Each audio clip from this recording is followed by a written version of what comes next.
Plan to build the world's first octopus farm has raised deep concerns among scientists over the welfare of the famously intelligent creatures. The farm in Spain's Canary Islands would raise about 1 million octopuses annually for food, according to confidential documents seen by the BBC. They have never been intensively farmed, and some scientists call the proposed icy water slaughtering method cruel. The Spanish multinational behind the plans denies the octopuses will suffer. The confidential planning proposal documents from the company, Nueva Pescanova, were given to the BBC by the campaign organization Eurogroup for Animals. Nueva Pescanova sent the proposal to the Canary Islands General Directorate of Fishing, which has not responded to a BBC request for comment. The world's first octopus farm, should it go ahead? Octopuses caught in the wild using pots, lines and traps are eaten all over the world, including in the Mediterranean and in Asia and Latin America. The race to discover the secret to breeding them in captivity has been going on for decades. It's difficult as the larvae only eat live food and need a carefully controlled environment, but Nueva Pescanova announced in 2019 that it had made a scientific breakthrough. The prospect of intensively farming octopus has already led to opposition. Lawmakers in the U.S. state of Washington have proposed banning the practice before it even starts. Nueva Pescanova's plans reveal that the octopuses, which are solitary animals used to the dark, would be kept in tanks with other octopuses, at times under constant light. The creatures, the species Octopus vulgaris, would be housed in around 1,000 communal tanks in a 2-story building in the port of Las Palmas in Gran Canaria. They would be killed by being put in containers of water kept at -3C, according to the documents. Currently there are no welfare rules in place, as octopuses have never been commercially farmed before. However, studies have shown that this method of slaughtering fish using ice slurry causes a slow, stressful death. The World Organization for Animal Health says it results in poor fish welfare, and the Aquaculture Stewardship Council, ASC, the leading farmed seafood certification scheme, is proposing a ban unless fish are stunned beforehand. Some supermarkets have already moved away from selling fish that have been killed using ice, including Tesco and Morrison's.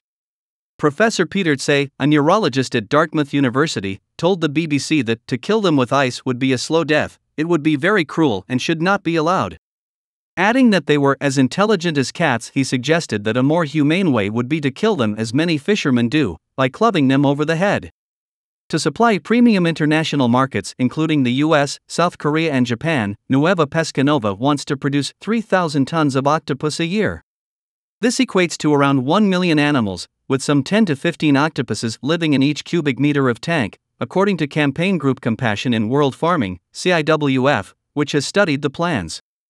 Nueva Pescanova estimates in its documentation that there will be a mortality rate of 10 to 15%. Creatures that feel pain and pleasure.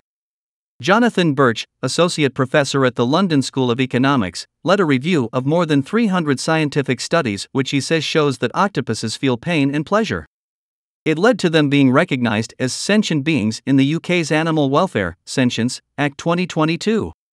Professor Birch and his co-authors believe that high-welfare octopus farming is impossible and that killing in ice slurry would not be an acceptable method of killing in a lab. Large numbers of octopuses should never be kept together in close proximity. Doing this leads to stress, conflict and high mortality. A figure of 10 to 15% mortality should not be acceptable for any kind of farming. In a statement to the BBC, Nueva Pescanova said, "The levels of welfare requirements for the production of octopus or any other animal in our farming farms guarantee the correct handling of the animals. The slaughter, likewise, involves proper handling that avoids any pain or suffering to the animal." In the wild, octopuses are fiercely territorial agile hunters. Nueva Pescanova is proposing that the farmed animals be fed with industrially produced dry feed, sourced from discards and byproducts of already caught fish. The tanks would be filled with seawater piped in from an adjacent bay. The tanks would be different sizes for the different phases of the octopus's life, with the salinity and temperature closely controlled. The initial brood of 100 octopuses, 70 males and 30 females, would be taken from a research facility, the Pescanova Biomarine Center, in Galicia, northern Spain. The plans state that the company has achieved a level of domestication in the species and that they do not show important signs of cannibalism or competition for food. Elena Lara from CIWF called on the Canary Islands authorities to block construction of the farm, which she said would inflict unnecessary suffering on these intelligent, sentient, and fascinating creatures.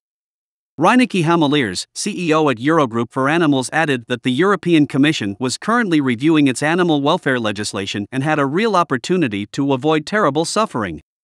Along with the welfare of the octopuses, CIWF has concerns around the wastewater produced by the farm, which would be pumped back into the sea. Octopuses produce nitrogen and phosphates as waste. The water entering and leaving the plant will be filtered so that it will have no impact on the environment, Nueva Pescanova told the BBC. Around 350,000 tons of octopus are caught each year, more than 10 times the number caught in 1950, which is putting pressure on populations. Nueva Pescanova stated that aquaculture is the solution to ensuring a sustainable yield and that it would repopulate the octopus species in the future. However, conservationists believe farming them would lower the price, potentially creating new markets. Nueva Pescanova emphasized to the BBC that it dedicated great efforts to promote responsible and sustainable performance throughout the value chain to ensure that best practices are adopted. The government of Gran Canaria has not responded to a request for information.